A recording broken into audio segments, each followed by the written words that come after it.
Hey students, in this video we are going to find the volume of solids by disk method. So there are two formulas for this. This first formula is used when the function is being revolved about x-axis. The integral function is in terms of fx. And the second one, when the function is being revolved about the y-axis, then integral would be in terms of y. And these formulas are similar to the area formula of a circle because the disk is circular in shape. That's why we use this formula. Area of a circle equals pi r square. The radius r is represented by the functions fx or fy depending on the situation. So let's work on this first example. The function y equals square root x is being revolved on the interval 0 to 3 about x-axis. So let's draw the sketch first.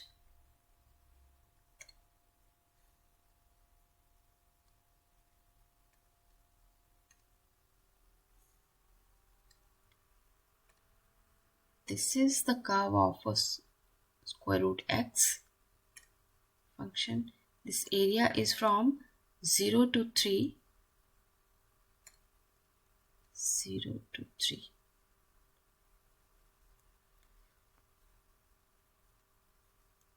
This is the area under the curve from 0 to 3. In this this area is being revolved about the x-axis.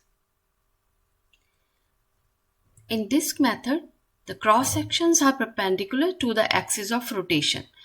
Here the axis of rotation is x-axis, so the cross section would be perpendicular to the x-axis. Let's draw this cross section.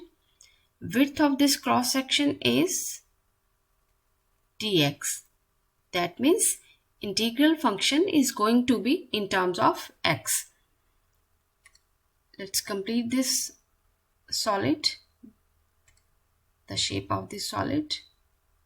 Since it's not real, it's virtual, so we draw it by dashed lines. And if we draw this, if we complete this cross section, for the complete solid, its cross section would be like a disk. Center of this disk is the x-axis. Radius of the disk is going to be the distance from center to this boundary. This is the radius of disk from center to the boundary, and the boundary is given by square root x. Now let's write the volume function. Volume equals integral from 0 to 3 pi times fx squared. Fx, the function fx is square root x squared dx. Simplify it further. The constant pi is taken out. X squared, square root of x squared becomes x dx. Integral would be x squared over, plug in the bounds, upper bound minus lower bound, and we get 9 pi over 2. This is the volume in cubic units. Let's see what happens when the same function is being revolved about the x-axis. Instead of x-axis, this is being revolved about the y-axis now. On the same interval,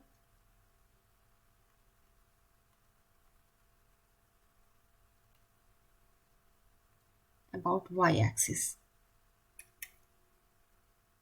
Again, let's draw the sketch. This is the curve square root x. This area is from 0 to 3. But this time this area is being revolved about the y-axis. So its shape would be similar to like this. And let's draw the cross section. In disk method, cross sections are perpendicular to the axis of rotation. Axis of rotation is y-axis, so cross section is going to be perpendicular to the y-axis. This is cross section. The width of this cross section is dy, which means the integral function would be in terms of y. We complete this cross section for the complete solid. It's going to be like this. And let's draw this cross section. Now this time it won't be a solid disk. You will observe that there is a hole at the center. This time this space is empty. There's nothing. So a hole is created at the center.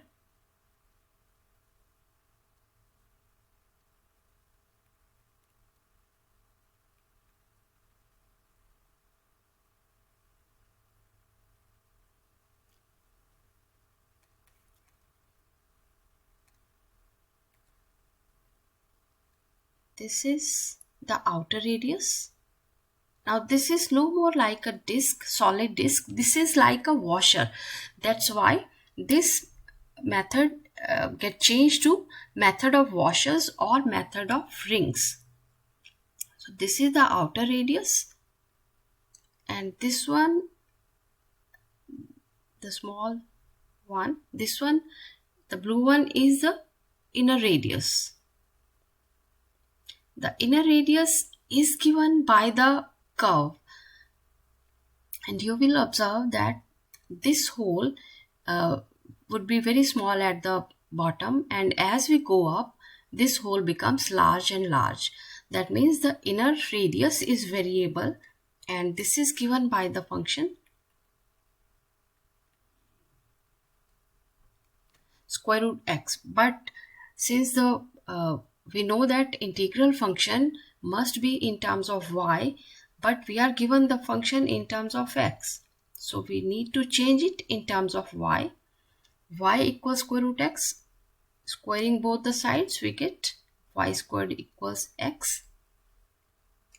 And when the function is in terms of y, bounds are supposed to be in terms of y as well.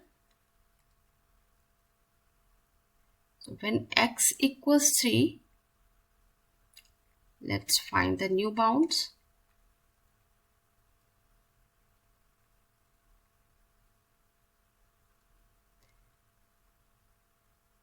When x equals 3, y is going to be, when x equals 0, y is going to be the same.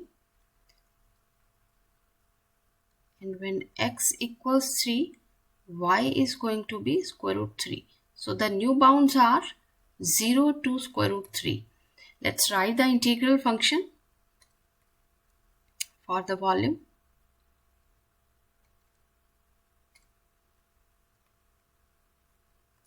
The bounds from 0 to square root 3 in terms of y, pi times r squared, but this time it's washer method, and we know that area of a washer is the outer radius minus the inner radius. So the outer radius is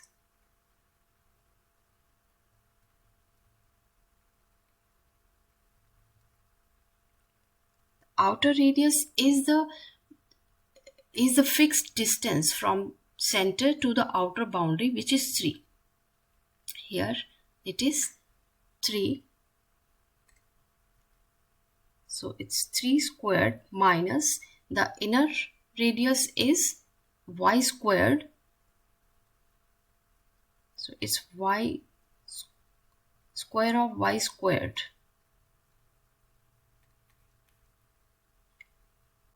We simplify it a little more. It becomes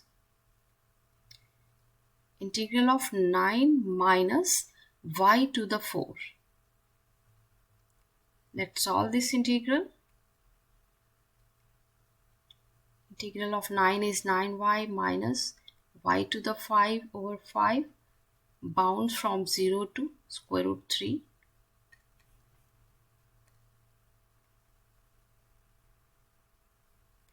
And plug in the bounds. Upper bound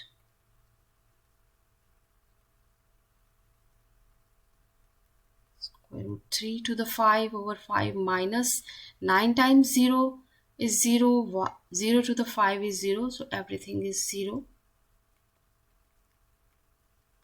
It's 9 times square root 3 minus square root 3 times 5 gives you 9 square root 3. 5. Simplify it a little more. It becomes 45 square root 3 minus 9 square root 3 over 5, which gives you 36 square root 3 over 5 pi cubic units.